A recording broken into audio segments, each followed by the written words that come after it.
The rarest commodity in this universe besides love is intelligence.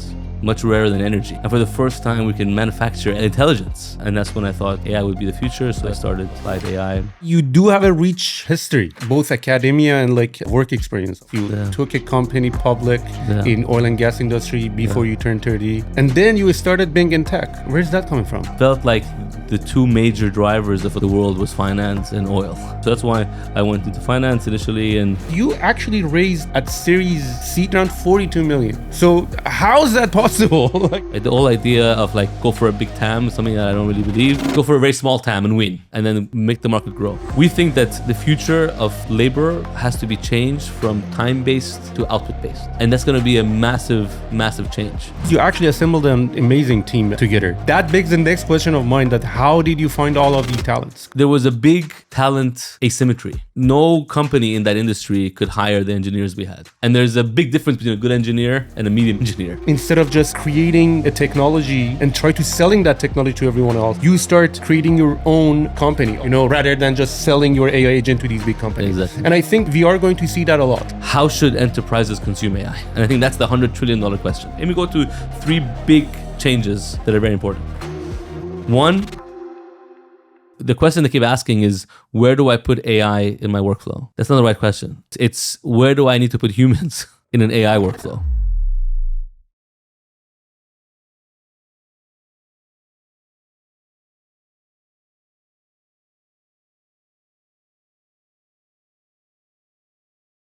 آریا دمت خیلی گرم. حالا جالبیشه که من میخواستم با تو شروع کنم صحبت کردن. هفته پیش تو مریض بودی. دیشب من فود پویزن شدم. نه ببخشید. من فود پویزن شدم پریشب در حقیقت، ولی تا دیشب ادامه داشت. من مثلا دیشب رفتم بیمارستان. وای نه میگفتی عوض می‌کردی. نه دیگه بعد اینجوری بودم که حوصله‌ام نداشتم دیگه. خواستم اینجوری که الان دفعه پیش آریا عوض کرد، من عوض کردم. بعد رفتم بیمارستان ایرانیا. با مرشاد بودم. مرشاد که نمیدونم تو چقدر اکوسیستم استارتاپی ایرانو میشناسی؟ کم متاسفانه. اصلا ایران تو بودی؟ چون با من اینطوری بودی که گفتی من فارسیم خیلی خوب نیست اگه بخوام انگلیسی بخوام پادکست بشه. من همه عمرم فکر کنم همه رو جمع بزنیم یه ماه ایران بودم. Seriously? Yeah, I was born in New York و دیگه از بچگی اینجا بودم و 16 سالگی رفتم آمریکا و 25 سالگی برگشتم اینجا. پس خیلی اصلا تو ایران هم نبودی کلا؟ نه مثلا یه ویکند بچه بودم یا یه هفته. ولی هم پدر مادر ایرانی هر دو ایرانی و همه دلم ایرانی دیگه. پس فارسی چجوری یاد گرفتی؟ یعنی مدرسه ایرانی رفته بودی؟ خونه فارسی حرف می‌زدیم و بعدش هر ویکند فارسی کلاس داشتم که بچه بودم دوست نداشتم، ولی تا فکر کنم هفتم راهنمایی تا راهنمایی میشه. آره درسته. ما هفتم رفتم. الان خیلی عوض شده. اوکی. یعنی آره دیگه تا راهنمایی رفتی دیگه. بعدش هم که دیگه موو کردی لندن. یعنی تا کی نیویورک بودی بعد کی رفتی لندن؟ نبودم لندن اصلا، ولی بیشتر نیویورک بودم. بعد بوستون بودم، مستر رفتم اونجا یه چند سال، بعدم برگشتم اینجا و دوباره نیویورک و دوباره برگشتم اینجا. یعنی همه عمرم بین دبی و نورت ایست، پنسیلوانیا و نیویورک و بوستون. خب پس بچهای اکوسیستم از کجا میشناختی تو این ایونت که ما بودیم؟ نسبتا از اگر خیلی با کامیته ایرانی در تماس نبودیم. لندن خیلی میرفتم به خاطر کار، دهن امید کرده بودم و اولش هم خیلی اینوست میکردم. مثلا اول شروع شد از ان انجل اینوستر، بعد دیگه همه میت میکردم و به همه میگفتم که بیشترین چیزی که من اینوست میکردم یعنی خیلی کوچیک بود، یعنی هرچی داشتم از سالریم که کار میکردم میذاشتم توی ریسکی. چقدر میگه سالری میگرفتی اینوست میکردی؟ نه آخه ولی اون موقع بزرگترین چیزی که اینوست میکردم گود کارما بود. یعنی میگفتم که از این 70 تا اینوستمنتی که کرده بودم the role که بازی میکردم was friend of the founder، که بهش گفتم که when there's bad news call me. یعنی I'm the guy که you don't have to pretend بشیم با هم گریه کنیم، بشیم با هم انالایز کنیم، فکر کنیم چیکار کنیم، حل کنیم موضوع رو. با اینوسترهای بقیه لیپستیک میذاری و همیشه خوبه و همه چی رو چیز میکنی، ولی اونا رو بذار کنار. How are you really doing؟ حالا خیلی جالبه آریا، من معمولا خیلی گذشته آدما و پت کاریشون و مسیر شغلیشون خیلی برای من واسه بخوای شخصی اهمیت نداره. معمولا تو لحظه اینی که الان چی کار دارم میکنن خیلی جالبه، ولی تو بک‌گراندت خیلی ریچه، میدونی. حالا من سعی میکنم تو این پادکست، چون فکر میکنم انگلیسی راحت تری که بخوای قشنگ بری توی استوری لاین تو اینا، بخوام بریم عمیق انگلیسی خیلی راحت تره. عالی. اوکی، ما سعی میکنیم، حالا بچه‌ها همه ماشاءالله دیگه انگلیسی حرف میزنن تو این پادکست که دارن گوش میکنن و اینا، ولی you do have a rich history and you do also have a rich background, both academia and like work experience. I was like looking at your profile, like you've been in Goldman Sachs, you took a company public in oil and gas industry before you turned 30. And then you started being in tech. Applied AI. Interesting. So where's that coming from? Applied AI piece. So let's overall get into how's your experiences actually the whole thing play from around. The beginning. Sure. So I think as Persians we're quite entrepreneurial, and we have this kind of bug where we want to kind of think from first principles. So I graduated high school here in Dubai at 16. Oh, no way. And then I didn't know what I wanted to do, but I knew that you know, I had my first computer when I was, I think, 12 or 13. Was a 286. And then one of the folks in the Iranian community would come over who was older and would like help me do his DOS shell, and we'd program. So I knew that it was a game changer.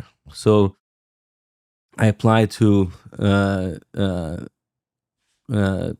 25 universities in the US because I had no idea where I was going and what I was going to do. And I picked information systems, which basically was a mix of the School of Computer Science and the business school. It was kind of applied computer science. So like, how does the PC, you know, impact the world, which was fascinating at the time. And then this was 2001. And I was coding, and I was still a little bit, I don't know, even entrepreneurial with it. There's a whole story of how I crashed the entire server of Carnegie Mellon, which was at the point the number one computer science school in the world, because I did an infinite loop that crashed the entire system. The police came, and there was a whole thing. But at that point, kind of Wall Street and finance was the big thing before 2008. You know, I wanted to figure out what this world was about, and there was this mythical company called Goldman Sachs that, you know, no one knew what was happening. All the articles were about. And I remember one of my best friends got a job at one of the very early employees at Facebook, because at that point we could hack Facebook with a password and username and change our friends' profiles. And so we got an email from Mark Zuckerberg back then saying, and some folks, that I heard you guys got into it. You want to come and work here?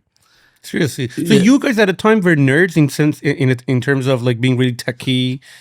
Are you a tech person? Like, do you consider yourself a tech person based on the type of education that you have and also the type of activities that you've been involved? Yeah, I think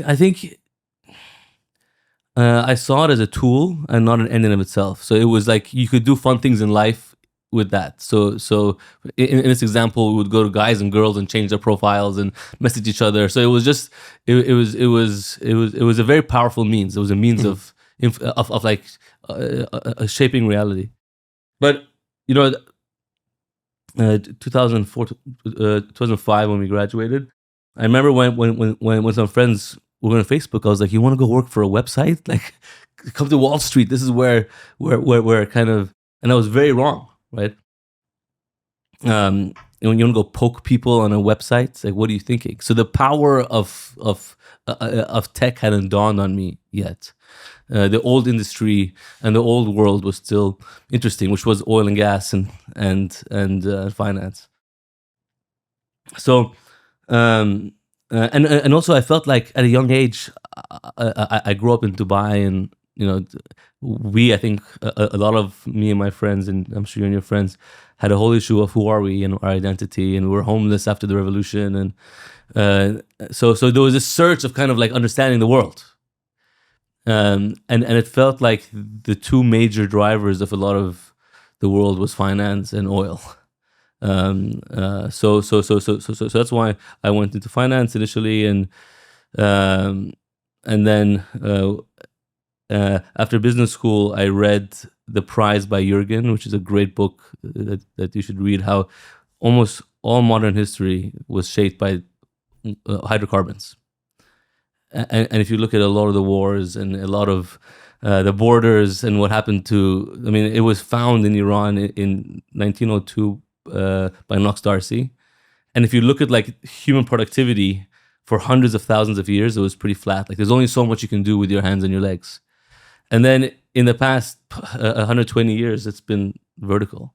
So we found this magic elixir, and almost everything we see around us, that is all made from hydrocarbons, and a lot of modern history can be explained by fighting to access it. And whoever had access to it could basically grow faster. So that's the reason I wanted to kind of really understand that space, and I wanted to see if these decisions that were made were nefarious or was it just business. So I went into upstream oil and gas production.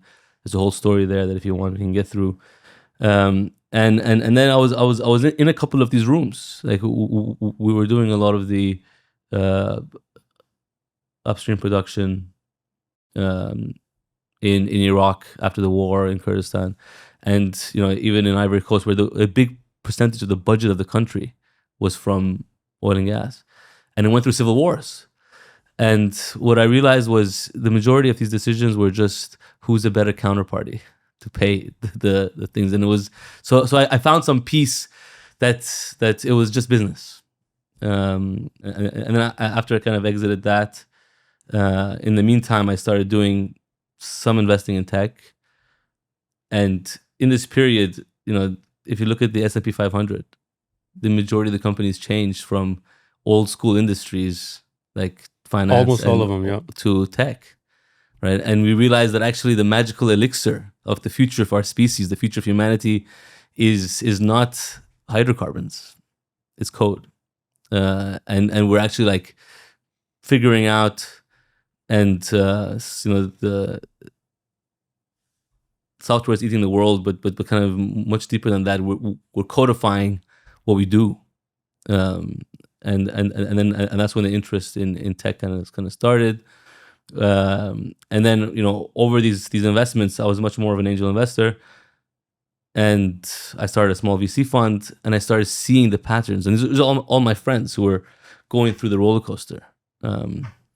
And then in COVID, I was back here, and I was in quarantine for 18 days, and I spent around 2 weeks, alone. I was one of the early cases, so they had sealed the windows shut, and I was in a room by myself, and I started thinking about, okay, what's the future? Like, what do I believe if I survive this? Because it was early on, I was pretty sick. What do I believe will be the most impactful thing for the future of humanity? What's the highest conviction thing that I believe? At that point, I was 35. And I remember I coded a small model. I had time. I have a laptop. It was very, very simple. And everyone was going crazy around crypto and Web3 at the time. And for some reason, I didn't buy that. And I realized that the rarest commodity in this universe, besides love, which you want to go on, that is intelligence. Much rarer than energy. It's what you do with the energy. And for the first time, we can manufacture intelligence. And that's when I thought AI would be the future. So that's when I started Applied AI. there's a whole story there of how it started, but this was before AI was cool. That was 4 years ago. And since then, I've been working on it. Because when we are thinking of AI, we are thinking of the time that ChatGPT came out and all of these LLMs came out. I actually really like the way that you named your company Applied AI. Yeah. It shows the practicality of it. Yeah. And the fact that you are just basically not considering yourself as an AI company maybe, but you are in the business of applying intelligence and efficiency to the inefficient procedures of companies. But because it's really hard these days to say that if a company is a technology company or not. Almost every company nowadays is a technology company, but there is a difference between if you are developing tech or if you're using tech. Most of the businesses that we're talking about, they're using tech rather than developing tech. They're not really building like NVIDIA, like building chips and those type of stuff. But something that I really have to ask you a question is that you, at the start of your company, which would it fair to say that Applied AI is your first venture? I understand that you've been doing a bunch of stuff, like you've been working at a bigger companies, you've been also having your own family investment company. But would it be fair to say that Applied AI is your first venture, or have you had a bunch of others?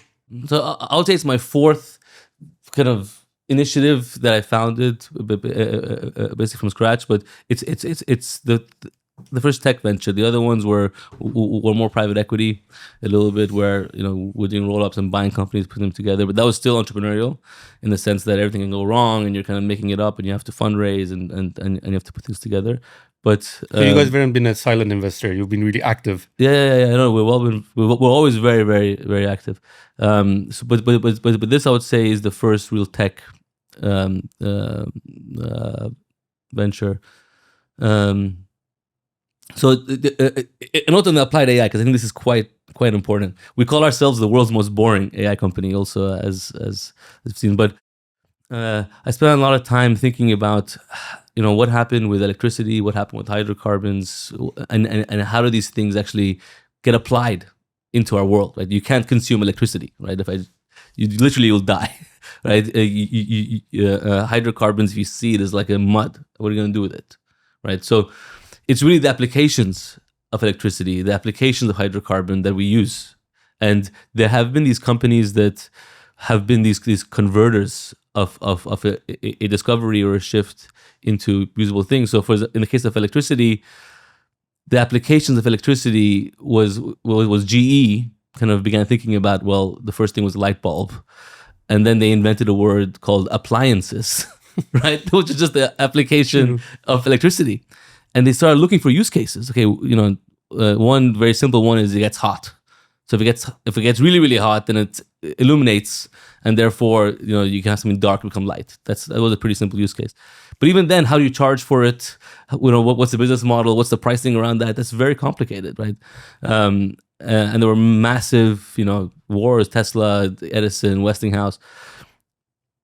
And then they started looking at what are repetitive tasks, or what's the human experience, and they found one which was dishwasher. Right, which if you think about, from all the scientists in the room to start making like washing your clothes, but that was a very clear, boring use case, and that has massive implications, right? So if you look at the emancipation of women, that happened a couple of years after the dishwasher, because all of a sudden, half of our species was spending hours a day on a repetitive task, just washing dishes and washing clothes, and then once that was liberated, we gave them back time. And that's when they started kind of going out. So there's massive shifts with these decisions. In hydrocarbons, it's very similar. It's like, okay, initially, what was the use case or application? And it was kerosene. So Rockefeller and Standard Oil's first product was just light, burn it, because they realized that it just burns. So you burn it in a lantern and you get light. And then with the light bulb, they almost went out of business, until they found in another use case was gasoline, and then you had petrochemicals and plastics and all this stuff was just applied hydrocarbons, right? So when I started and I had this conviction of kind of, okay, I think we have made a massive discovery that I think is going to revolutionize our species. I wanted to go find a company to invest in or get involved in, and through the Goldman network and the Harvard network and all this, I met every AI company that I could reach out to in COVID. And they were either, service companies pretending to have a product, or there were RPA companies masquerading as AI companies when you look under the hood, or there were nonprofits masquerading as for-profits. So I was like, where are the applied AI companies? Where are the ones that are just getting this tech and building something that you can use? And a quote that really kind of stayed with me was the Bezos one, where in the late 90s, he was like, I don't know how internet's going to change the world, right? But people are going to only need few things that would never change. Yeah, and that's people want things faster, cheaper, and higher quality. That won't change. Yeah.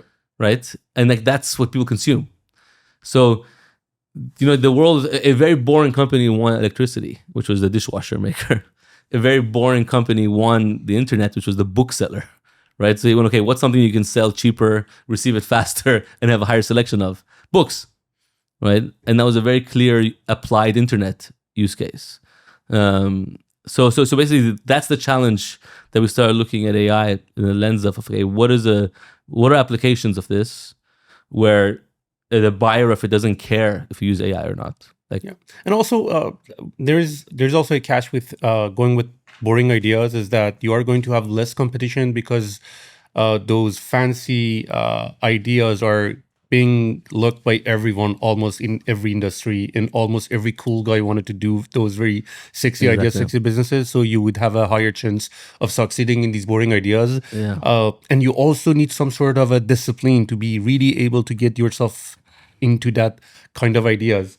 That's true. In terms of applied applications of the use cases, basically, you also see, like, I was looking at this Instagram story that it was like showing the salary of TikTok versus a TikTok creator. So, for example, the CEO of TikTok is making like $2 million a year, but the top creators are making hundreds of millions of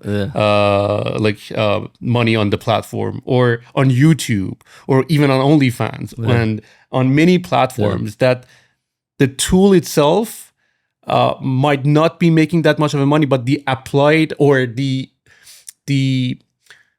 because still it's the same platform, but the utilities of it are making much more money on it. Which I honestly think that this is really true in the AI company nowadays. And the company that you have right now, Applied AI, the very first question that comes to my mind, because you actually raised at Series C around 42 million. So how is that possible? Like, honestly, getting... No, so that's a little bit of a misnomer. اسپانسر این قسمت از پادکست طبقه 16 شرکت لیمو هست. اونایی که تجربه خرید هاست و سرور دامنه دارن احتمالاً اسم لیمو هست رو شنیدن. من یه چرخی توی توییتر زدم که ببینم ملت راجبشون چی میگن و دیدم که عمدتاً خیلی از شرکت لیمو هست و خدماتش راضی‌ان. علل خصوص که دیدم خیلی تعریف میکنن از پشتیبانی و ساپورتش، همونطوری هم که میبینیم خودشون خیلی اکتیون و به سوالا و منشنات جواب میدن. جدیداً شرکت لیمو هاست یه سرویسی رو لانچ کرده به اسم مقیاس، یا همون احتمالاً اسکیل، که همونطوری که از اسمش پیداست برای شرکت‌ها و کمپینایی که میره بالا و عمدتاً به خاطر ویزیت بالا سرویس‌ها داون میشه، که این اتفاق تو ایران هم کم پیش نمیاد. این سرویس پاسخگو این نیازه. اگر شما هم یه همچین مسئله‌ای تو شرکتتون دارین، حتما با تیم پشتیبانی مقیاس و شرکت لیمو هاست تماس بگیرین، باشون مشورت کنین و ببینید که آیا راهکارشون به درتون میخوره یا نه. دم شما گرم. بریم سراغ پادکست. Overall, what we've raised is, I would say, around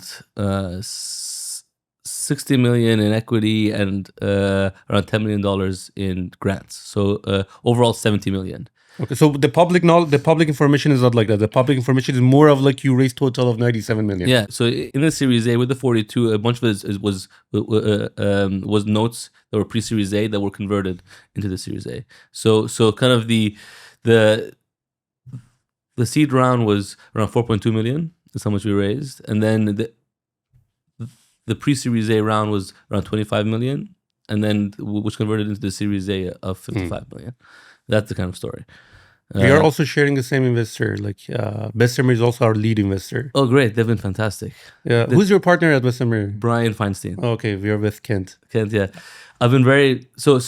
What's interesting is we broke a lot of rules when we started. Right, we were very unpopular because like number one, everyone. When we started, no one believed in AI. Everyone was like, "Is there a Web3, a crypto angle?" We're like, "No." And what is AI? No one really understood what we were doing. So that's one. And then two, we started focusing on services. Where everyone that was the biggest swear word in VC land, right? Yeah. Back then they were like, "Oh my God!" The moment that word was mentioned or any indication around it, you were like immediately thrown out of the room. And then we had multiple products. Right, and then we were speaking about maybe acquisitions of old school companies. So each one of these was kind of a deal breaker, and now we have more that we're doing, which we think is also very unpopular. Which we should get into because that's quite interesting on horizontal versus vertical. Our challenge till to the state. Yeah, and we have very strong views on all of these. So with Bessemer, we're the only ones that when we were saying it, they kind of got it. Right, and they had the courage to think from first principles as opposed to filling out the old framework because the old framework is irrelevant, right? And there's a lot of stories that we have around the biggest challenge when you have a fundamentally new set of facts. All the old trade-offs, all the old frameworks are don't work. So the kind of the first team that we were together was. In San Francisco, it was me and 3 engineers. We were in a room at the Fairmont. And this is when I convinced 3 really good engineers to do boring things, right? Which was Louis Monnier, who was the founder of Alta Vista. He was like the father of search, and he was one of the heads of data science for Google, Airbnb, eBay, like an unbelievable mind. And then Laurent Verne, who was the CTO at Alexa at Amazon. Alexa was one of the leaders of NLP, was for around 20 years at Microsoft, leading Office and Windows, and was there in that revolution, right? At Tibusir, and Greg Renard was the chief advisor to NASA for AI and SETI, and so it was me and these 3, and that's how we kind of got started, and they're phenomenal humans. And amazing engineers. One of the issues that we faced as we kind of grew was because they were so experienced, they kept using old software methods, right, to kind of think about AI. Whereas now the average age of our engineers is like early 20s, right? And they aren't burdened by all that historical software engineering product roadmap. Oh, this feature needs to go into our roadmap 9 months from now. We'll go into testing and this and that. If you want to begin on Friday, by Monday it's done and it's in testing by Monday night and in production on Tuesday, right? It's like a whole different way of thinking. And I think the same for investors, right? Like the view we have is for the first time you can take knowledge work, which was services, which is 1 billion humans, 12 trillion in salaries. For the first time, there's a portion of it, business process outsourcing, which we think is quite interesting. You can take that from a service to a product, which you couldn't, from a 30% gross margin to an 85% gross margin business. And that's, that goes against a lot of the theory that VCs had historically. And I remember the first time when we were going through this with Bessemer, there was a term that in the defense they used first on the call with us, but we kept referring to it, like, well, that's actually really smart, and now it's becoming a term of art, which back then, just 2.5 years ago, was service as software. And then we were saying that we can actually start buying these businesses very cheap, and they were like, "What are you talking about? If you see, you want to start go buying all industry?" And now Andreessen has a whole paper about this. Thrive started doing it, and General Catalyst wants to do this whole kind of thing. And we were doing this, 2 years ago. Y Combinator is also in the new request for startups. They've been also mentioning that AI services. Yeah. Because services were not the most lovable way of doing stuff because it's very operation heavy. Like like I think 10 years ago, 20 years ago, these tech companies, they had the luxury of just creating something with code, and then it's being used 24/7 without much of monitoring and much of people oversight. Exactly. And they made a lot of money. But now, as it's becomes much more harder to get into business and the competition is much bigger, like services are actually becoming, like Airbnb started like launching their services, but services in this case, so for example, Y Combinator, they have this request for startups like every year that they just looking for new startup ideas. And they were like, suppose you are creating this law firm or AI agent law agent that would be able to summarize all of the documents. So instead of selling that agent to law firms, create your own law firms that is very efficient. You don't need to be this behemoth of having hundreds of people and 20 people just running around. So create your own AI company and beat these dinosaurs, rather than just selling your AI agent to these big companies. And I think we are going to see that a lot. Like we are going to see that instead of just creating a technology and try to selling that technology to everyone else, you start creating your own company. I was like, one of the reasons that I'm actually here in Dubai is that I'm also discovering new opportunities in Middle East, because we are also trying to expand the company that I have back in Canada, which is a community platform, which is community services is one of the things. Community manager as a service. That's one thing that we are thinking of. To expand to the Middle East. But then I was like thinking that, for example, like during my time creating podcasts, I also started observing how much inefficient the process of creating a podcast is, from recording an audio, then the editing, and then all of this stuff. And I see every day something or a new tool coming in, making it like much more easier with AI, editing the audio, and video is now right now is becoming really easy. But I was like thinking, what if you actually create this plugin for After Effects or for like this tool and just selling to that? And then I was like, maybe we should become a full-fledged podcast studio, so that would be, you would make much more money. Like everyone would be able to upload their videos, and through technology, we just edited for them with the human intervention, because you cannot take that out yet. Or if you can, you much rather to actually, like, it would be a selling point too, which I think that's what you guys are also doing, like you are also trying to actually have the technology and the people, which I do have a bunch of questions, because you made a bunch of claims that in applied AI, there are a few things that I have in my mind that I wanted to ask you. Is that, like, for example, like we're gonna get to it. I don't want to interrupt you on this part that you're talking about the services, but I totally agree with you that right now we are moving into a place, but I'm not sure if it's a good or bad, because doesn't it mean more work? Like now we have to manage operation as well. So I would say three things are massive changes that affect all of this. And by the way, this is no authority. This is just our mental model. Like this is just our musings, because we've been, I think, for 4 years now, our main struggle, what we've been wrestling with, is how should enterprises consume AI, right? And I think that's the $100 trillion question. And love that. There's a bunch of learnings and mistakes and thoughts, and some there's human behavior issues to discuss. There's UI issues to discuss. There's AI and tech issues to discuss. There's business model and pricing questions to discuss. Like these are all, like if you think about Google, I think one of their main innovations was a business model innovation. Yeah.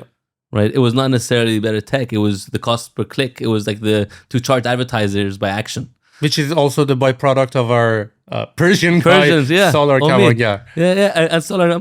So I think, but that's what they did. Like that's how they won that search.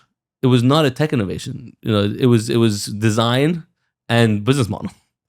Right, and I think that needs to also happen with AI. So let me go to three big changes that are very important. One, I think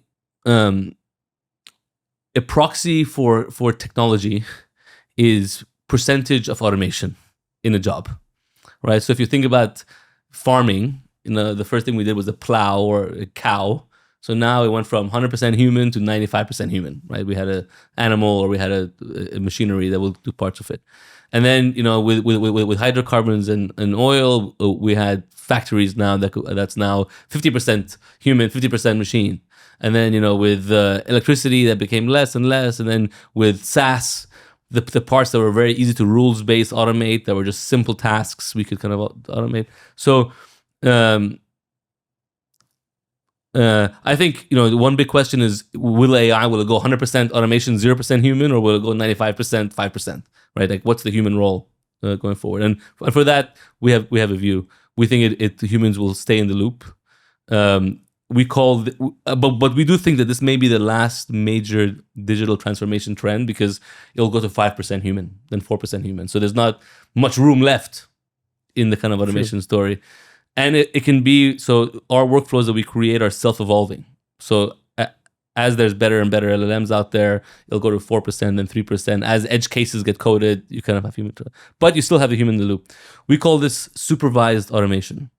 In particular, when we think in kind of regulated industries, and the portion that I think will remain human is the cost of oversight, which in another way to do it, like the math that we have in our head is the marginal cost of knowledge work equals the cost of compute, the cost of orchestration, the cost of communication, the cost of intelligence, and the cost of oversight. That's the kind of pieces. And the first three have already been automated. So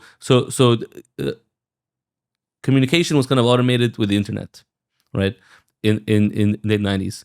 And what that did is it gave us access to offshore labor, right? So in before 98, the majority of knowledge work, law firms, accounting firms, all the services, it was very simple. You were in your town, you had the people who would do it, you pay them onshore wages, they add a margin to that and charge you, right? So the labor arbitrage there was, I pay $18 an hour to a person who'll do it, and I charge you $40 an hour. That was the kind of market. With the internet, all of a sudden, the world became flat, and we could access labor that wasn't bound by minimum wage laws in Canada or the US. True.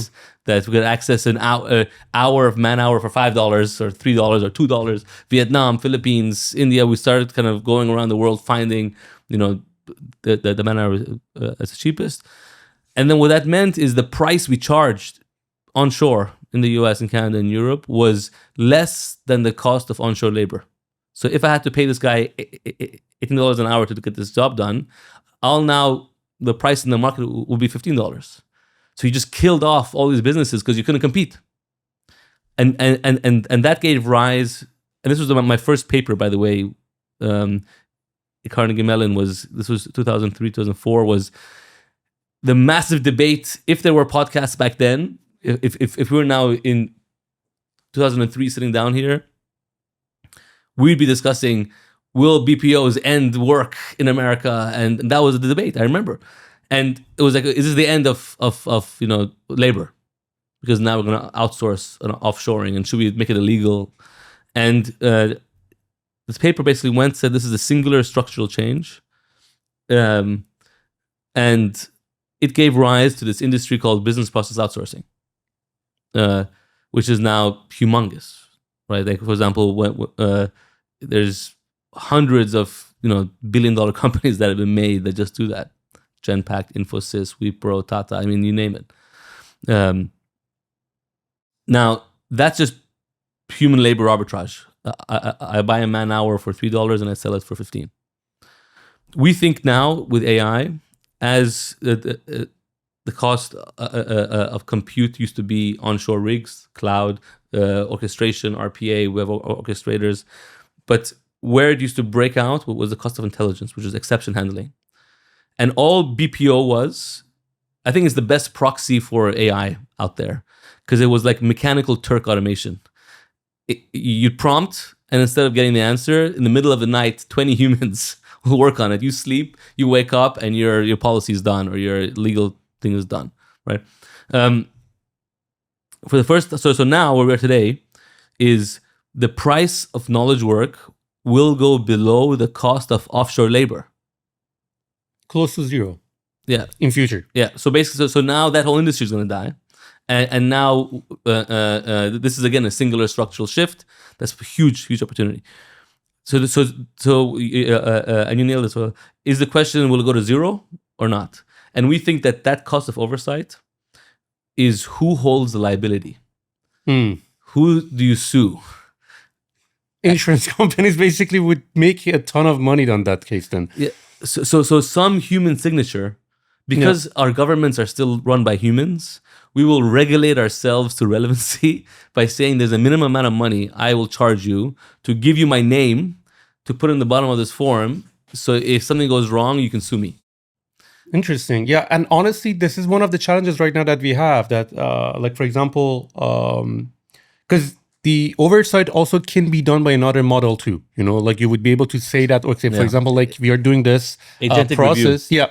Agentic review. Exactly. But issues liability. The issues are legal. Who's going to eventually be going to liable for that? You cannot basically say that LLM or that AI engineer.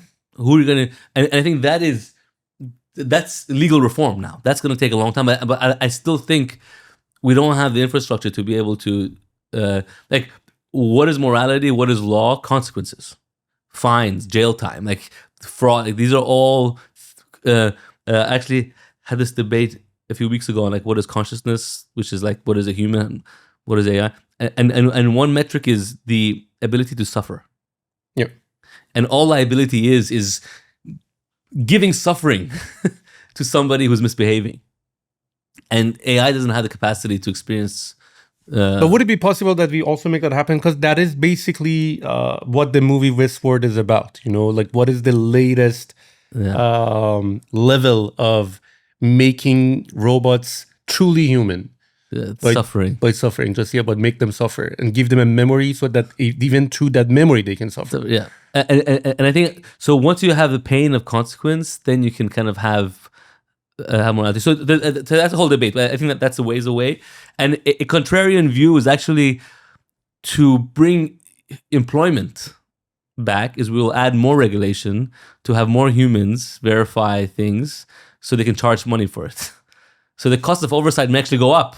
Yeah, because now the model needs to be certified. And like, if you think about like the amount of certifications you need for an automobile, how many jobs are created to make sure the seatbelt works and make sure the CO2 gas is not done properly and the engine works and the tire has this metric. So we can add a lot of regulation here, right? And that will give a lot of employment. That could be a big job source for us. So anyway, that's one thing. But do you think eventually because I totally understand the theory of when the cost is actually going down, but eventually for the consumers, like for example, like one thing that I'm actually observing is that although that of course the cost has decreased by a lot in various like fields, but it's still like, for example, like if all of the cars right now are going to be autonomous, no driver is going to be needed. I don't think Uber and Waymo, they are still going to charge as much as they could. Probably more competition has to come in so that they have to beat the price in that case. But I see so much monopoly happening that also that's arguably another point of view that we can have. But it depends where's the pricing pressure, right? How does that happen? Because wherever there's a big margin, there's going to be attack, right? And the issue is you either collude and you meet and say, guys, let's all hold it for as long as we can. Which arguably, you know, there has been a lot of that in the internet world, right? Because there's a lot of margin, right? Having a 98% gross margin is unnatural, right? Eventually, and you see that happening, right? But anyway, so let me just finish this one thought. So this is the one piece. The other piece that I think is also super interesting is, for some reason, we unitize work and labor with time. And I think that is something we just inherited. And that makes no sense. Why should I pay a lawyer, in your example, by the hour Why should I pay you more if you take 2 hours? I'll pay you more if you take 2 seconds, right? So the idea is, what is this time? And like, so this point I think is quite important. We spend a lot of time thinking about how do you charge for things. So like all economics really is the allocation of scarcity. All price is you charge for something that's scarce, right? If it's abundant, the price goes down, right? That's kind of, so what will be scarce in the world of abundance? So assuming that we massively increase productivity, which we will with AI, because the human piece is now much less, we will have, you know, a multiple of things that are out there. So things will become more abundant, things will become much cheaper. What is scarce? The only thing that is truly scarce is time, right? No matter how much productivity, we'll have X amount of hours in a lifetime. And for some reason, that's what we're selling, right? Hours.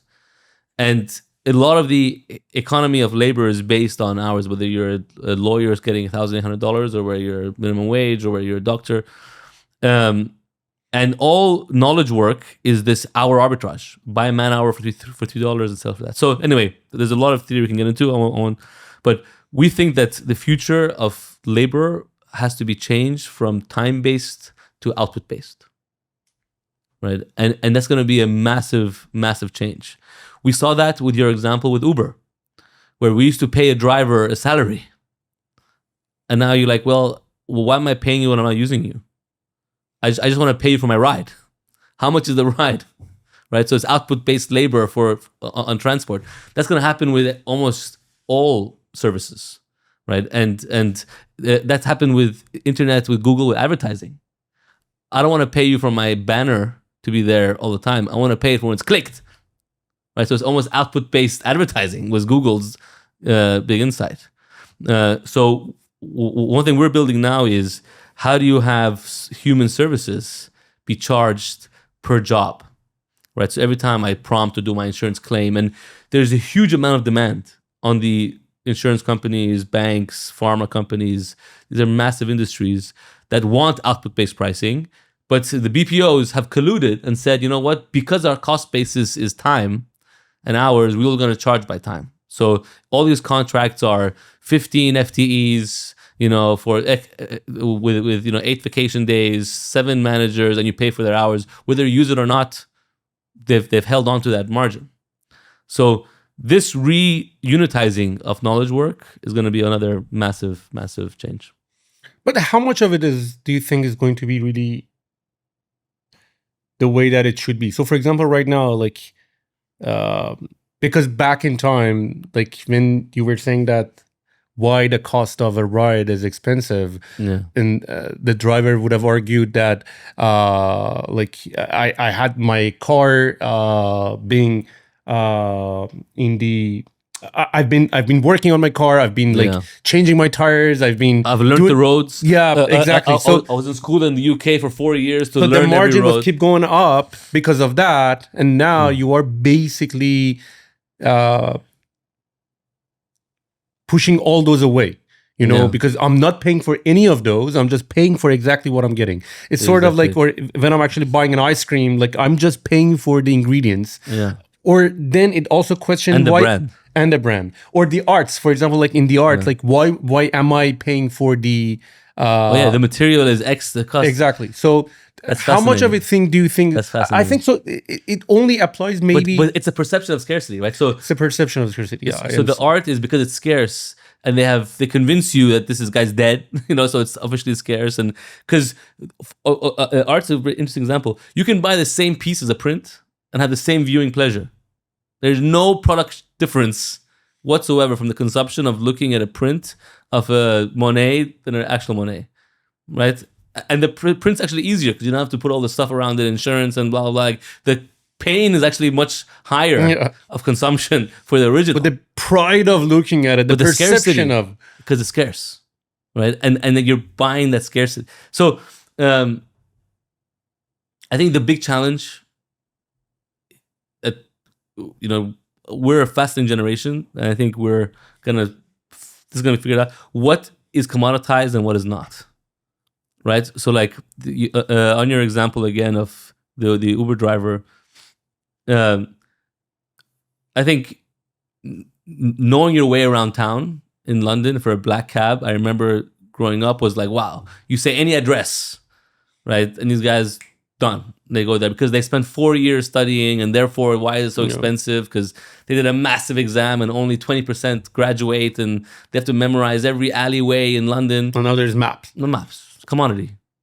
That knowledge, that effort, the hundreds of thousands of man hours that were invested in that product, commoditized, right?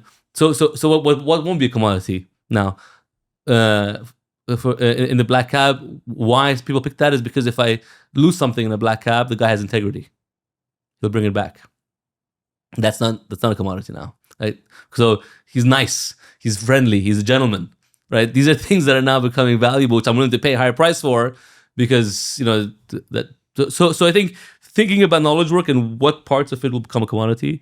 So that's the third thing. Very early on, a call that we made, despite a lot of pressure from investors, is before LLMs, we're actually making our own models. So we had like 37 different models that we had built our own tech, our own models to do these various use cases, which is medical record sorting. It goes through Applied AI too. Like we haven't yet talked about what you guys exactly doing in Applied AI. Yeah. So and then we made a call that LLMs will be a commodity. Right, which is crazy, right? And we think a lot about it. So let him go through the journey of how we got there, because once we started, we're like, okay, what is a boring SKU or a boring product that people will buy? Like, what's the similar work to do with internet and books, right? With Bezos, very famously, he picked books from a long list of things. Because it has no sizes, doesn't break in transport. You're happy to buy it online. It's not too expensive. It's a commodity of a sense where and there's no one store anywhere offline that has all the books you have because it takes a lot of shelf space. So it's a very good choice. So what is that equivalent with AI? That's kind of how we started. And there's a few things that we had. One was we wanted to be a mandatory budget line. We don't want to go enterprise and sell a new budget line. So it has to be something you're already spending and you must spend. Then two, it has to be repetitive. And third, ideally, we had this idea that the industry or the niche industry that is kind of the incumbent is neutered by private equity. So usually when you have these small cottage industries, the winner is bought by a financial investor who's not interested to innovate. Right? That was the kind of like framework that we had, and we found a lot of use cases in this space. Because every time in the US you pass a law, you create a cottage industry to service that law, right? And usually these are cash cows, and PE firms love that stuff because they just make money. So we had a long list of them. The first one we started was in this, the last thing was it has to be a market size that's small. Right? The whole idea of like go for a big TAM is something that I don't really believe. Go for a very small TAM and win, and then make the market grow. So I had a limit of $5 billion market size, because if it was too big, you had all these big guys. If it's small enough, no one cares, and you can really attack. So boring, small TAM. Yeah, it was small beachhead, smart engineers, and like there was a big talent asymmetry. No company in that industry could hire the engineers we had. And there's a big difference between a good engineer and a medium engineer, right? It's like huge. It's like 1 to maybe 100,000. And this is one of the learnings that I really had early in my life, but it's really hard to apply it. That there is a huge difference between being good and being great. Yeah. And every time that I tried to talk to HR or the people that they were in charge of hiring that person, I was like, you already know the answer. If the answer is no, don't play with yourself. Like, don't try to justify it. Exactly. The answer is no. Yeah. And but it's hard to find those type of talents, especially if the market is boring. Yeah. And if the TAM is small. But that's the advantage, because the guys who are in that industry have no chance. I do have the feeling, because you actually assembled an amazing team together. that begs the next question of mine: that how did you find all of these talents? Because you. That's probably the hardest thing I like did. reading what is available online about applied AI and you is that you just came not out of nowhere. You already have a I can see that you've been studying in highly respected institutions and also coming up from the family of like investing and knowing and working with entrepreneurs. But you also started like at a right place, like with a right team, with a right amount of money, with a right mindset, like it doesn't feel like it's just a random guy just came out of somewhere, but a random guy, some sort of in the tech industry, somehow established a very good team with all of these. So those connections that you have, like, is it the time that you've been studying at the school? Because, for example, like that is a challenge for me. Like I would tell you one thing, honestly. This gets very philosophical. Okay. Sure, and I love philosophical ones. That's the whole idea of actually I'm doing like having conversation with people. But honestly, like I look at myself, and I came to the conclusion that where I got I got lucky, both lucky and unlucky a lot in my life. But where I got unlucky most of the time is that team. And the team, like for us, I might have a bit of like a scorched show for it, but honestly, like living in Iran, and then every time that you meet someone, then the paths are going to go in the different ways, and someone is going to actually immigrate to another country. Like we keep bounding and exploding again. This is the fucking like repetition that I keep having. So. And again, right now, like if right now I'm in Dubai right now, and this is probably going to be my fourth or third time that I'm actually deciding to move to another country, like from Canada now to Emirates and then back to Iran again. 2 times I actually moved back to Iran. It just doesn't allow you to actually create like I'm not going to be, even though that I'm actually having a good track record of working with my previous colleagues in my newest company. But again, back to my question, like how do you assemble those teams? Like maybe I just got unlucky because of the Jola. But I'm not sure if that would be the case for everyone else. Remember the old question, like, do you want, I can give you the rationalized answer and I can give you the real answer. I'm interested in both. Yeah. Okay, so the rationalized answer,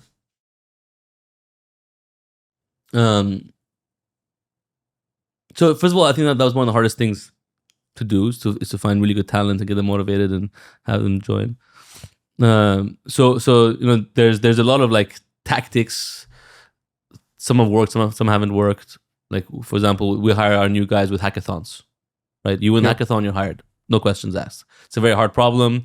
The people that were in college, we had 300 teams apply, and like the top 3 we hired, one of them left university early to join, right? So it's like there's these small things that you can do.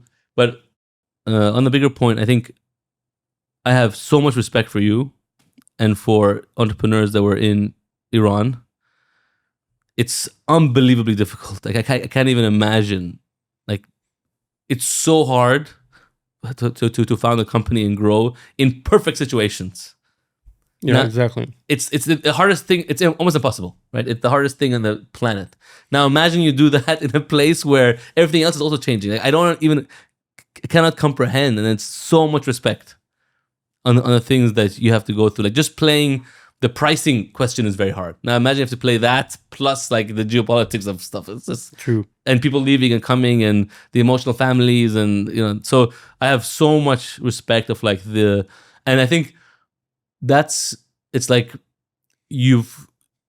the muscle that you guys have created, the resilience is so valuable because through hard times is where you really get cooked and pochte in our parlance. I'm also, with Applied AI, I was an older founder, right? I was 35, 36 when I was starting it, and that has some. Are you solo founder at Applied AI? Solo founder, yeah. I was older, which is the negative people, but I think the positive is that I made a lot of mistakes. There was a lot of ideas that I had tried that didn't work. I've made a lot of these mistakes, and I think I tried to be as intentional as I could up front, by kind of asking the hard questions and having the big theoretical stuff done and finding the right people and being able to convince them. And being older, you have just more people that you know to reach out to, right? Who I was at 35 was very different than who I was at 25, right? I knew more people. People have also seen me do things and succeed, so the credibility that I had was much higher as opposed to being a young kid where I had to kind of convince people. So there's all these reality tactics. This is the kind of rationalized answer. Now the real answer. The true real answer is, here's where it gets philosophical, and I don't know if we should get into this stuff. Do you want to? Of course. I think I had very little to do with it. So there's a book I highly recommend called The Surrender Experiment. I think it was Michael Singer who wrote it, who founded.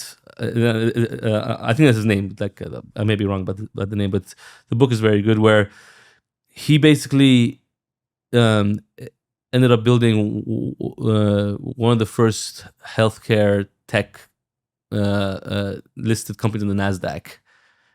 But from very early on, he did the experiment where he said, I'm going to surrender to the universe and kind of go with the flow and see what comes into my life, as opposed to trying to control everything.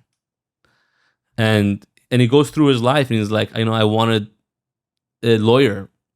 And then, all of a sudden, my doorbell rings and someone's like, I'm really lost. I'm looking for this place. And, oh, great, cool, it's this way.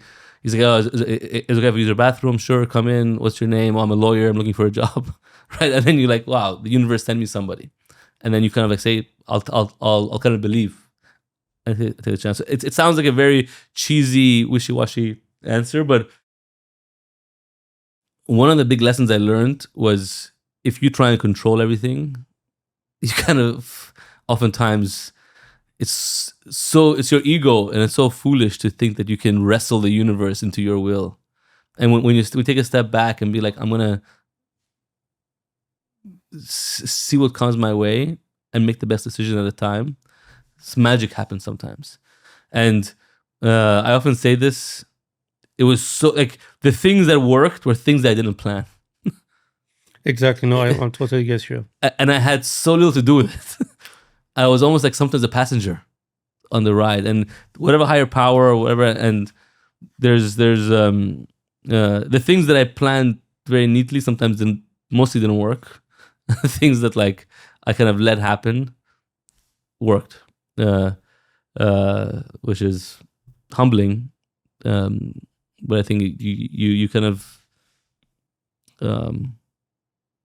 find people in your life that come by and you just believe and don't second guess, right? So at that point, when I found somebody good, I didn't go back to HR and say, hey, run a whole process again and find me 20 other resumes and I want to come and do this. No, this guy, he's here, he seems good, we had a conversation, we bonded, we clicked, done, let's move on, right? And it's like, that was kind of a big leap of faith, and it worked out mostly, but sometimes if it didn't work out, you shut it and you move on.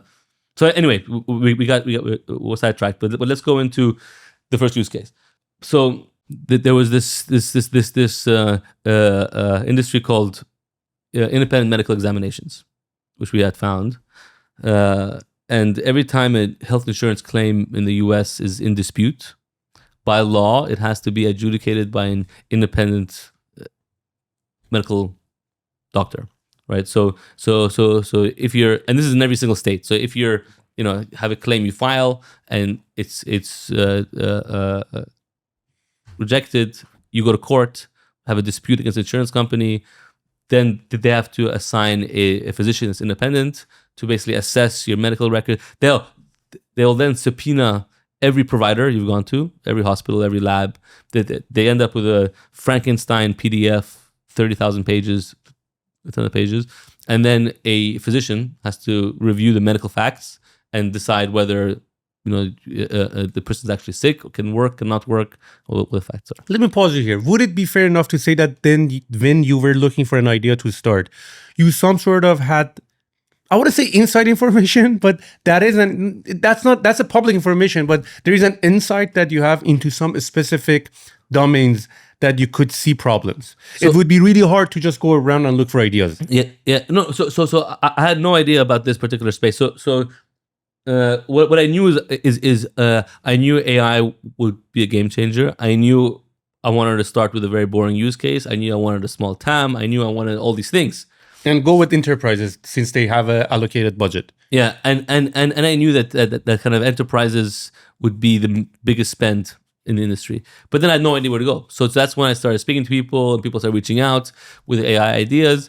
And then one of the ones that, you know, one of the people that we were speaking to at the time was in the space for around 15 years. And I'm like, oh, wow, this sounds like a proper use case. And there's others, but this is the one that we picked, right? So it fit into our box. We literally had a PowerPoint with like all the kind of things that we're looking for.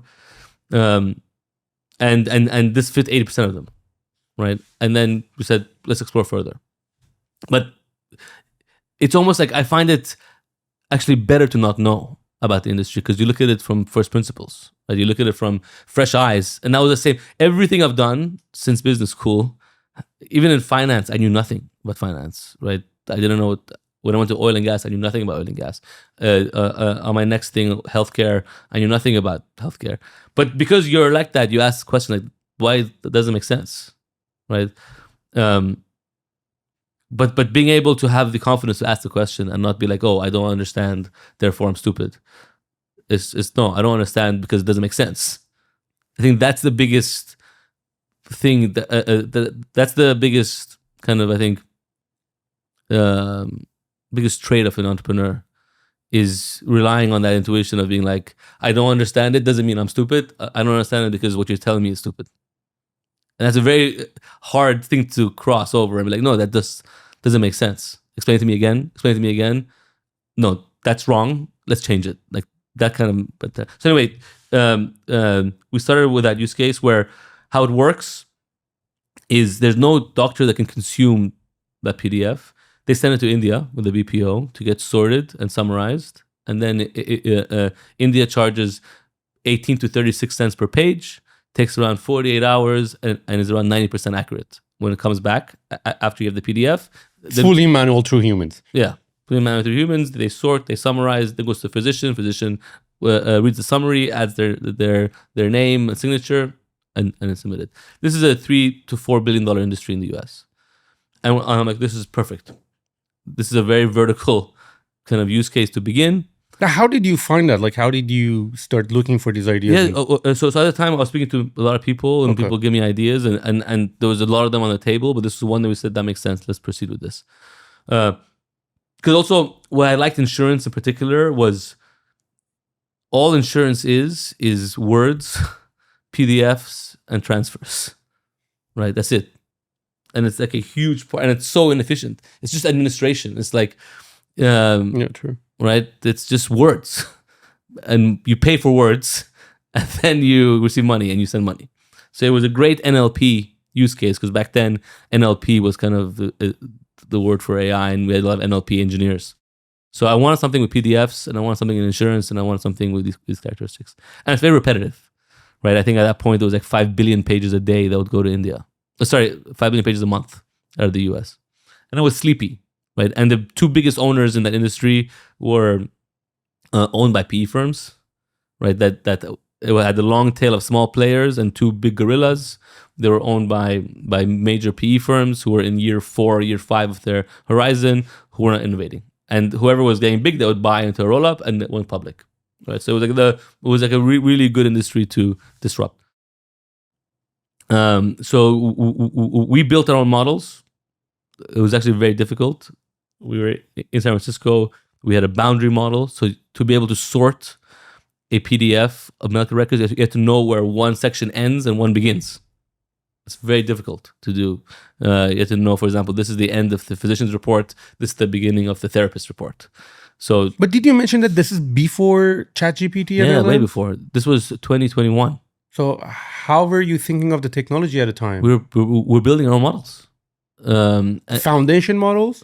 NLP models. So those NLP ones. Yeah. We had NLP ones, and then figuring out the So dates. not to the extent of sophistication that we see today, but to some extent you could extract meaning and insights out of it. Yeah, so at that time, vertical models were kind of the thing, like point models. I think it was few shot learning NLP models that would do one particular thing very well, and then so we had one for dates, right? Like, how do you understand what's the most instructive date on a page, on a medical record? Because there's like 5 different dates. One's the incident date, one's the report date, one's the date of birth, one's the claim date. Like, what is the date you use to sort this? And you figure it out within the context of the pages around it, to have the memory of the PDF to be able to, and you get it wrong. So add a confidence score, and that's when, if it was low, a human review would come in to pick the date.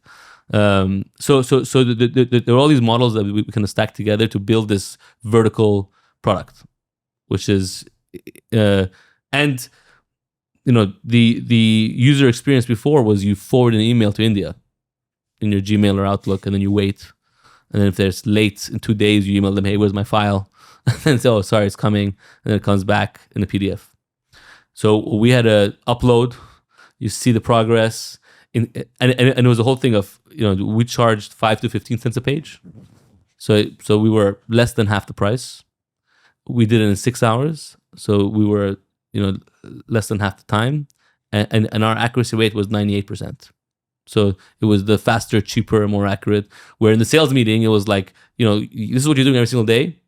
We're faster, cheaper, more accurate. How we do it is complicated, but something to do with AI, right? And human review. So you also found an existing task, because most of the time that you're looking for the new use cases, you're looking for, so what with AI, what can I do now? Which is most of the time is a wrong way of looking at things. Wrong way of looking like you have to start from the experience looking backwards. Yeah. As Steve Jobs mentioned, he also made that decision that now with this new technology, what we can do. Yeah. So you also started looking at some existing workflows that you would be able to automate. And it was called use cases at the time, but it was very clear, because the good thing about the BPO framework was the endpoints are clear. In order to interact with the offshore player, you had to have an input and an output. And you had to have very clear service level agreements of like, here's what I expect on quality, here's how and the big challenge back then was, how do you price AI? How do you charge? And that was a big debate. I remember, with Palantir and other folks would charge data under administration, and there was all these weird pricing conversations on how do you do it. And what I liked about the BPO, and then this particular angle, was pricing was clear per page. Right? It was kind of output-based pricing and kind of value-based pricing. So it wasn't cost plus. I'm not charging for my compute. There's not tokens. There's none of that. It was just, here is a page that we charge. So that grew pretty rapidly. We ended up with over 20 customers in a couple months. We're doing like 500,000 pages a month of back and forth. And these are all time series on human lives, right? So the models were learning, how you were sick, what you took, it was just a very, very fascinating. And then I found one more that was very similar, which was pharmacovigilance, which is again has all the same attributes. It's every pharma company, every molecule they sell in every jurisdiction has to read all of the medical literature about that molecule every day, and decide whether it's an adverse event to report to the regulator or not. So, for example, that's why they ask you what you're taking when you go to the doctor. If they see, for example, in a city, everyone is taking this molecule, their head's falling off, they have to go report it. Or if there's a university with a new study on this thing that if you take your Panadol while you're taking this other drug, Ozempic, you have this adverse event. If you don't report it, you have massive fines. So all these humans are reading articles all day, deciding on 4 metrics whether this is a individual case study report that has to be reported to the regulator. Again, PDF, NLP, use case, we charged $1 per report. We filed, and then we built it. And it was our own models. We built 4 models for each 4 of these decisions. We charged half the price. It was 90% faster. Instead of doing it in one day, we did it in about 20 minutes. And these documents were available in text, as you mentioned, in PDF. They are In not text. like you didn't need image processing No, or something. so there was a little bit of computer vision around duplicates. Okay. Right. So we want to see if it was the same file that we've done before, so we don't replicate it. But it was cost, and these are models we had on our own servers. So it was our own instance on AWS running our own models, right? So we did this one, and then there was 3 more similar kind of use cases that we started doing, but they're all vertical, highly vertical. And then a lot of customers would come to us and said, "Hey, you're doing this use case. We're very happy. Can you also do this other one for us?" Right? And we have prior authorizations with insurance companies. Can you do that? Can you do my invoices? Can you do my kind of? Interesting. And we would say, "No, we're a vertical company. Thank you very much. Thank you." No, right? Because we want to be very disciplined. Because that was the kind of mentality, right? We're already doing multiple products. That was crazy. Right, people. So at a time, your models were also only being able to do one thing, right? Yeah, but we found that we could reuse some of the models for other use cases, right? So figuring out dates was useful also in pharmacovigilance, because you want to figure out. Are those models still in play, or did you completely switch to? Yeah. So then, and we had. And I remember, there were all these vertical models that were like radiology models that were only good for dentists, or one was only good for lung cancer, but those very really point models. But anyway, so one thing we realized, and this was another call that was very unpopular, and people was the buying behavior was horizontal. Mm-hmm. Your BPO never says no. If you call your Indian firm and you say, "Hey, can you also do my prior authorization?" They say, "Of course," right? So, because anything a bunch of humans can do around the table overnight, there's no reason why an AI can't do, because it's the same PDF. So a call we made was, if we don't go horizontal first, the game theory is we get attacked on both sides, because then whoever's doing the prior authorizations can start doing ours, right? So, and then our engineers were going crazy because every customer wanted new models, and we were building these workflows manually. And then kind of May of last year, our volumes really took off. And then operationally, we started kind of breaking down. Our models started breaking down. Our tech started, because it was built in MVP style, very quick and dirty things. And then, I'm fast forwarding through a lot of detail, but May of last year, with one of our investors, Bessemer, actually, one thing they recommended, which I really appreciated, was stop chasing revenue. Like, we found product market fit. We're very happy with the scale up. We had a lot of ARR very quickly. Let's go. We started missing SLAs. So instead of 6 hours, it became 10 hours and 12 hours, and we were like scrambling. People were sleeping in the office. So our reputation was getting affected because we were late on what we were saying that we were going to do. Let's go and rebuild. Rebuild from the ground up, and now look at LLMs, look at the whole market again from scratch, and kind of like revisit all of our. So we did the first principles, and now things have changed. So we said, how about we automate ourselves? Everything we've been doing. If we're selling automation, let's automate ourselves. Let's build the machine that builds the machine. So we're very lucky that we have. At that point, we had 6 different workflows in production at scale in what we call high cost of error workflows. So like, this is highly regulated. This is a human life on the line. Like, you cannot hallucinate. You cannot make a mistake. Someone's life is like being adjudicated in court on whether their mother or their father gets paid in the ICU, right? It's not a joke. So we were getting very good at mission critical, enterprise grade, high cost of error AI pipelines with multiple reviews, agentic and human. And that's when we built Opus, which is going to launch on Thursday, by the way. It's an orchestration platform for universal services. We realized that you can actually use AI to create these workflows end to end in fully executable code, beginning all of our learnings. And so here's where it gets quite interesting. We asked ourselves, what's the real problem that enterprises have? Like from what I've seen, what are all the things that went wrong? And when you are saying enterprises, mostly like those 4 categories that you mentioned: insurance, pharma, banks. Yeah, regulated industries. And we saw their struggles. So like, how do we? What are the things that really happen? And we basically developed a view on how enterprises should consume AI. We call that the RISE framework.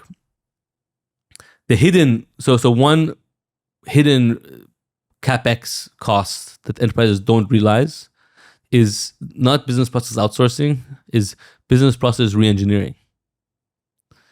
They actually have to redesign their workflows.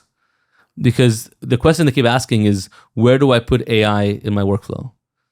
That's not the right question. It's where do I need to put humans in an AI workflow? So completely rethink it from scratch. Yeah, which is which how you do today is you hire McKinsey or you hire someone else and you spend 18 months doing a requirements gathering as is process mapping, and so there's a whole process mining, re-engineering, and mapping exercise that needs to happen. And the answer is not one magical workflow. It's hundreds, if not thousands, of smaller workflows. And the reality is that the person who knows the process is not us, and is not tech in the company. It's the business process owner. No one knows it like they do. So when they want to make a change, they have to go to IT, explain themselves. I want to change this, I want to change that. And there's a lot of signal loss that happens. IT has another 100 things happening. And then they have to go to a vendor, do RFP, do requirements gathering, mapping, doing POCs, find somebody else to come and do it. And by the time it goes back to the process owner, it's at least 9 months later. And the guy says, this is not what I wanted. And even if it was, it's what I wanted 9 months ago. So imagine an enterprise having to do this 1,000 times, right? It's just... So who do you go through when you actually get in touch with the enterprise? Who's the ideal customer profile? Yeah, so that's another very good question.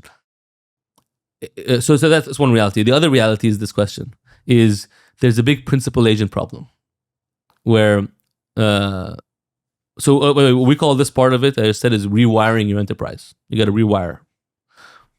Who wants to rewire? Who gets the benefit of the rewiring is the owner, which is usually the shareholders or the private equity firm that owns it or the board. And they're the ones that usually mandate it. We must have AI. Right? Because I want and what's the KPI of that? EBITDA goes up. So your margin goes up from 8% to 12%. Who is afraid of that? Management and the employees. So what we saw is as soon as it goes in, so we're speaking to the CEO, we're speaking to the board, they want to do it. Then we go to N-1, N-2, N-4, and there's fear. Because the antibody reaction of the organization is, I'm going to lose my job, or my headcount's going to go down, or my budget's going to go down, or I'm in my 50s. Do I really want to do another Reese thing? Or who are these guys?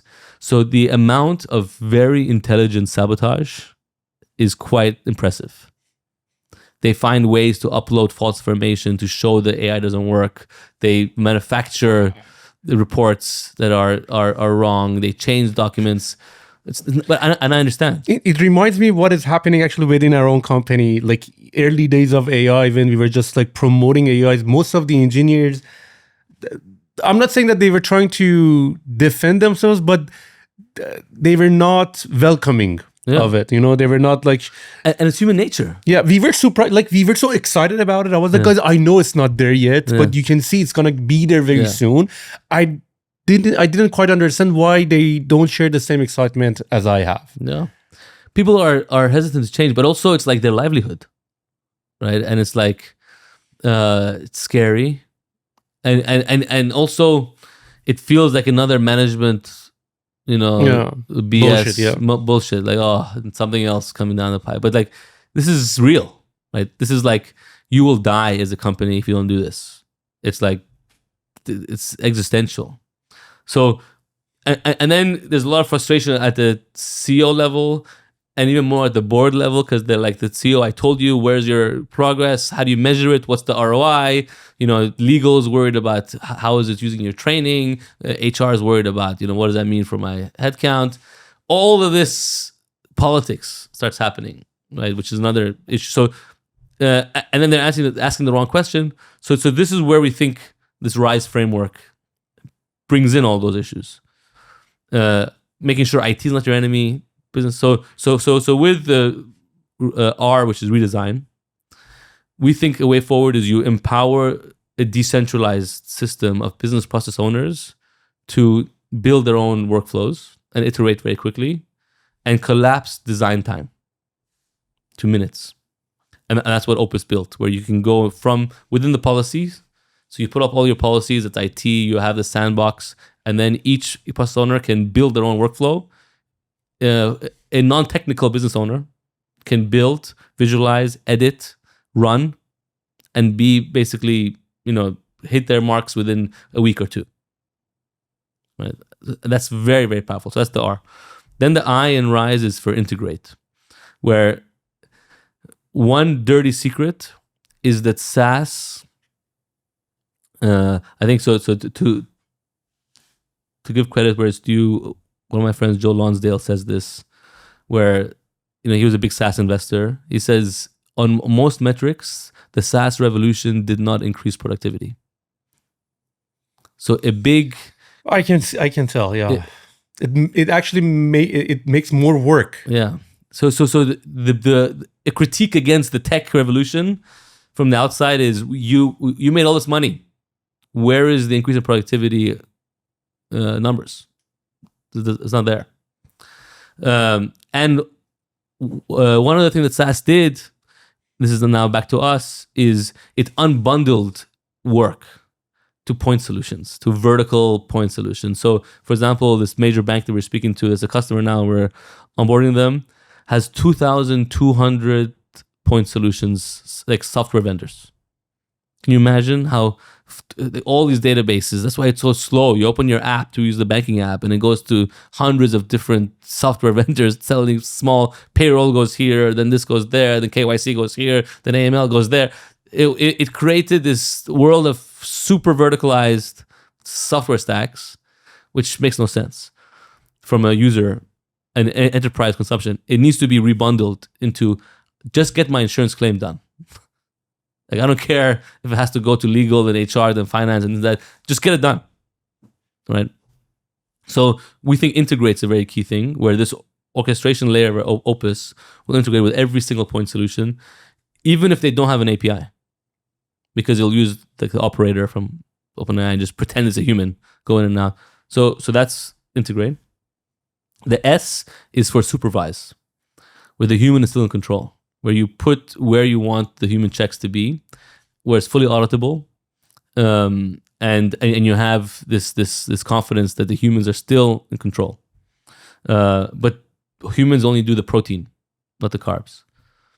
And the E is for evolve, where one question is, well, should I do it now? Should I wait 1 year till GPT-9 is out and then do it later? Evolve is, these are self-evolving workflows. They'll just improve themselves. So almost like Waze or Google Maps, where it says faster route found, and then you can, oh wow, I don't need to do this anymore.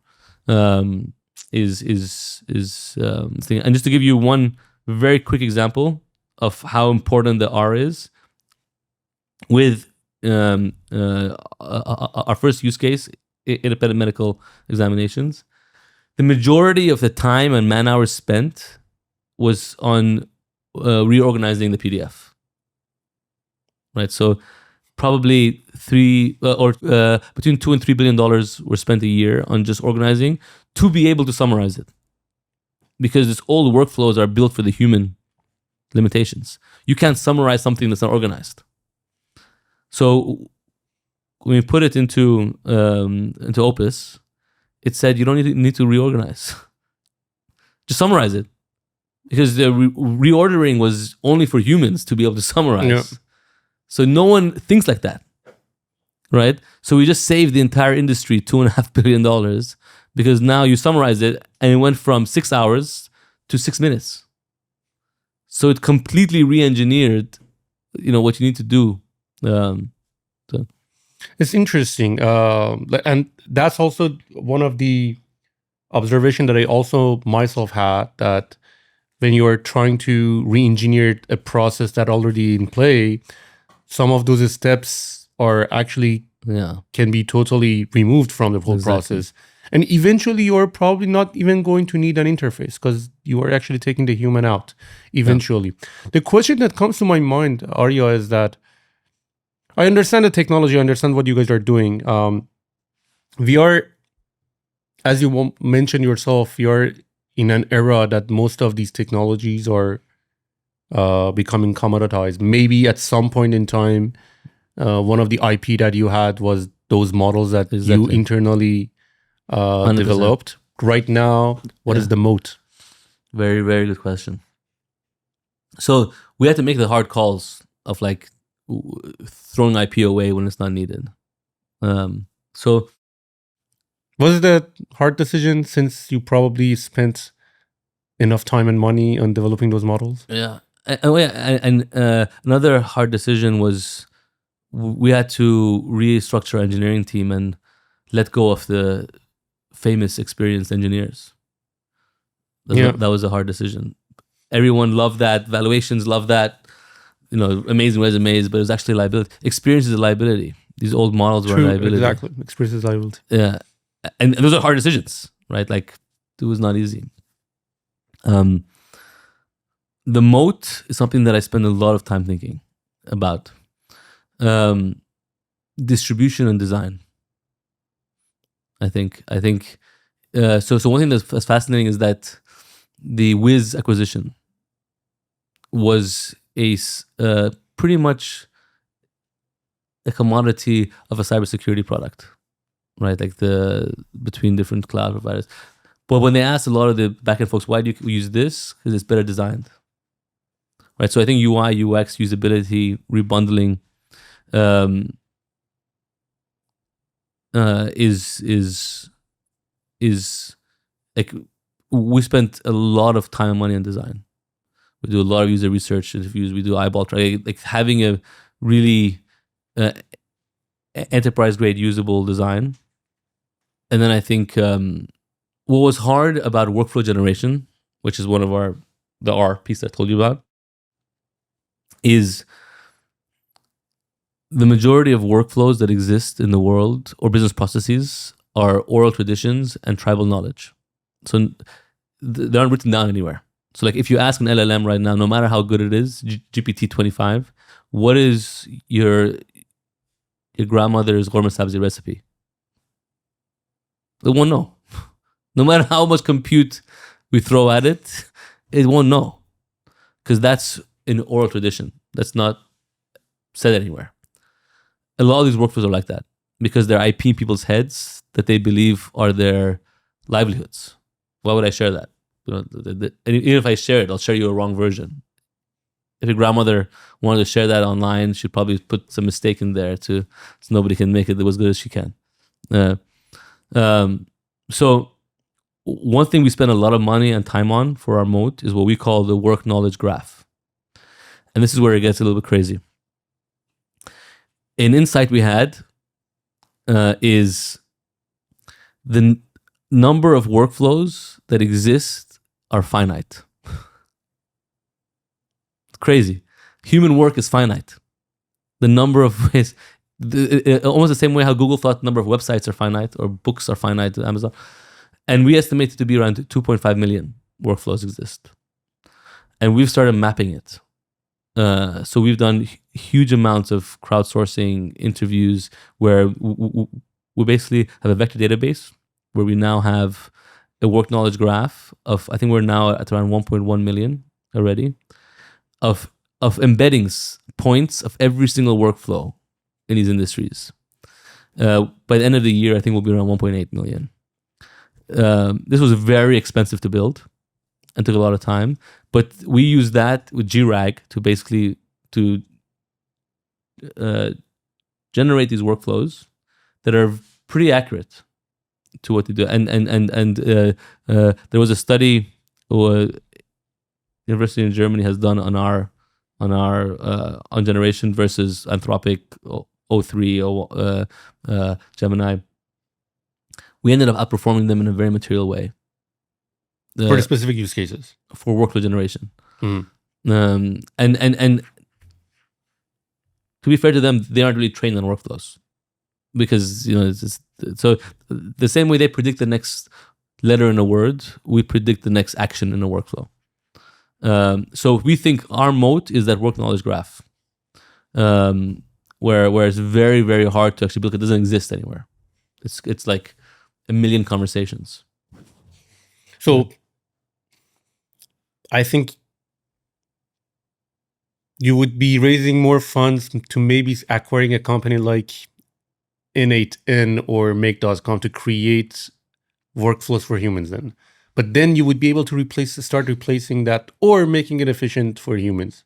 What would be next for Applied AI? We've partnered with some major enterprises that basically will help us on distribution, like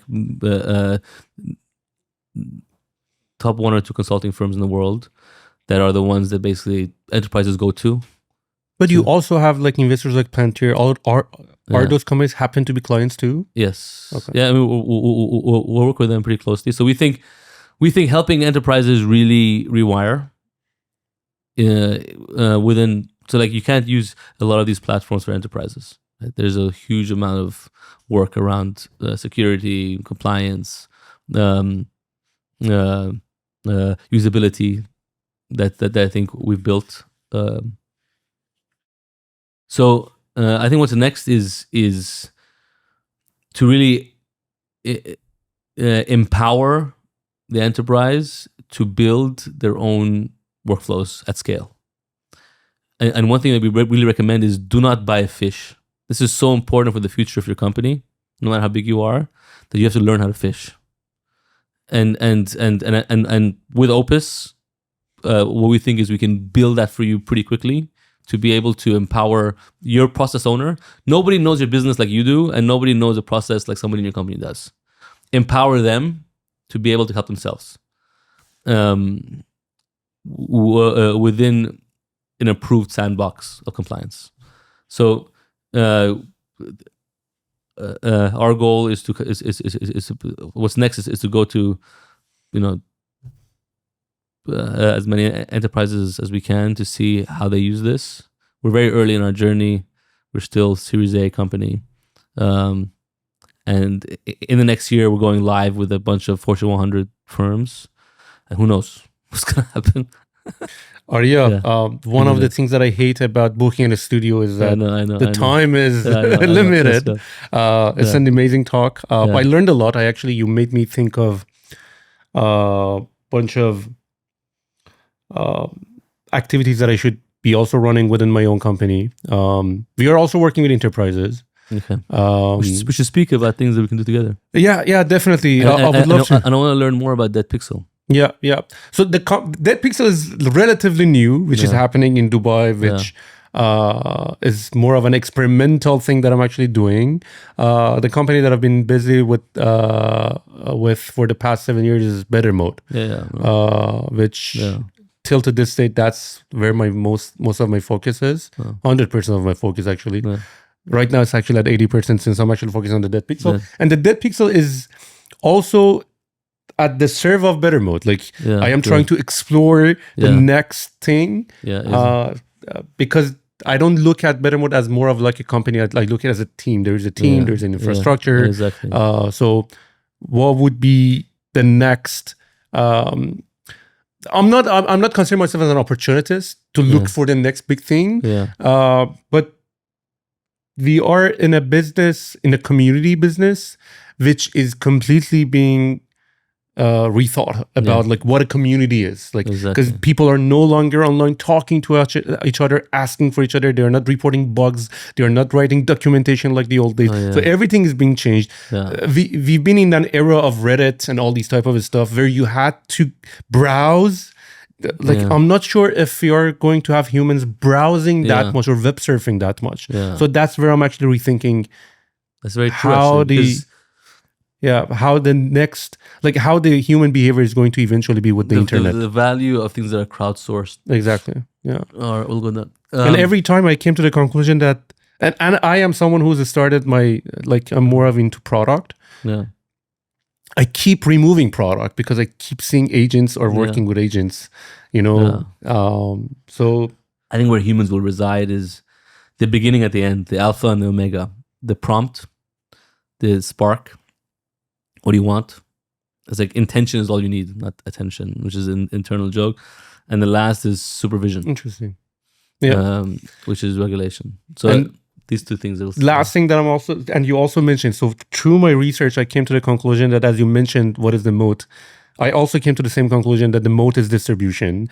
People are going to be able to build the same, even better, 10x, 20 times even better. At the end of the day, the one that who has a better distribution is actually winning. Yeah. And I'm also seeing that, for example, like A16Z started acquiring this podcast network, Turpentine, exactly. because they are understanding that they are becoming more of a media company rather than an investment company. Because attention is... Yeah, exactly. And then you would be able to really talk about it. Like if you have a product, it would be really hard. Like imagine how much I researched you, but imagine how much more I would be able to learn. I'm almost done. I'm almost done. So imagine how much more time and attention I had to learn a little bit much more about you, you know, rather than now I have trust through Applied AI. It's not an ad. It's not just one thing, you know, like I know the founder, I know the business, I started learning about them. I have much more trust to actually purchase something from Applied AI 100%. Versus another competition that might spend actually even more on ads. So creating a podcast network really through me is like a distribution, even creating branded podcasts for the companies. And you're doing a really, really good job with it. And I think what I told you last time too is don't look at it too much of a side hobby, but like it's actually very needed and powerful. And the last thing is, at some point, like welcome to the UAE. I think it's a beautiful, beautiful place. Happy to hear that, man. Happy. It's been like, should I do it? You know? It's the right choice. Amazing. It's the right choice. دمت گرم آریا. خیلی ممنون. خیلی حال داد. خیلی ممنون. مرسی. Thank you very much. Thank you.